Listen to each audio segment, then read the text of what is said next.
साथियों नमस्कार, जय हिंद जय भारत। मैं डॉक्टर एस एस पांडे आपको बता दूं, ये जो हमें शरीर मिला है ना, तो शरीर और आत्मा का मिलन के लिए सबसे आवश्यक है मन। तो शरीर और आत्मा के बीच में बॉन्डिंग लिंक है मन।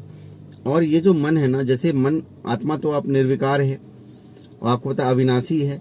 शरीर आपका पंचरचित या अधम शरीर है और मन बीच में जोड़ता है। तो मन के जोड़ने के कारण क्या होता है कि जो इंद्रियां हमारी प्रभावी हो जाती हैं और भौतिक चीज़ें हमारे ऊपर प्रभावित, माया का प्रभाव हो जाता है। और ऐसे में क्या होता है, हम आत्मा का जो स्वरूप है वो नहीं जान पाते हैं। और ये जो शरीर रूपी साधन है, शरीर रूपी जो मंदिर है, हम इसको सही मायने में जो इसका उद्देश्य है, जिस कारण यह मिला हुआ है, हम उस पथ से भटक जाते हैं। और फिर हम न जाने ऐसे कौन कौन से कार्य करते चले जाते हैं, केवल इंद्रियों के सुख के लिए, लोभ के वशीभूत होकर के, काम के वशीभूत होकर के, क्रोध के वशीभूत होकर के, कि न जाने कौन कौन से पाप कर्म हमसे होते जाते हैं। और अंत में परिणाम क्या होता है, आत्मा तो अविनाशी है, लेकिन शरीर की हम ऐसी दुर्गति कर डालते हैं कि इस शरीर में, इस शरीर रूपी मंदिर में आत्मा का निवास सही से नहीं हो पाता है, यानी शरीर उस योग्य नहीं रह जाता है। ऐसे में मन के चंगुल में पड़ करके जो ये दुर्गति शरीर की होती है, तो शरीर जवाब दे जाता है। तो शरीर जवाब दे गया तो फिर क्या, वो आत्मा ये शरीर को बदल देगी। और ऐसे में अकाल मृत्यु कहते हैं, और या फिर समय से पहले मृत्यु का हो जाना, ऐसे बहुत से कारण हैं।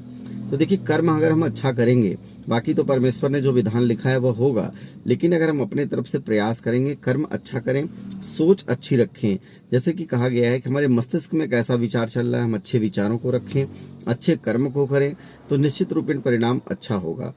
अगर हम आस्तिक जो हमारी दर्शन है उसको मानते हैं, तो उसमें सभी दर्शनों में बात कही गई है, कर्म का फल होता है। तो अगर कर्म के फल पे हम विश्वास करते हैं, तो ये निश्चित रूपेण यह सत्य है कि आप जैसा कर्म करेंगे वैसा फल मिलेगा। विलंब भले ही हो सकता है, क्योंकि ईश्वर की अदालत में देर भले होगी, बट फैसला निश्चित रूप से होगा ही होगा। तो इसलिए अच्छे कर्म करिए, मानव जीवन को सफल बनाइए, और जीवन बहुत ही खूबसूरत उपहार है।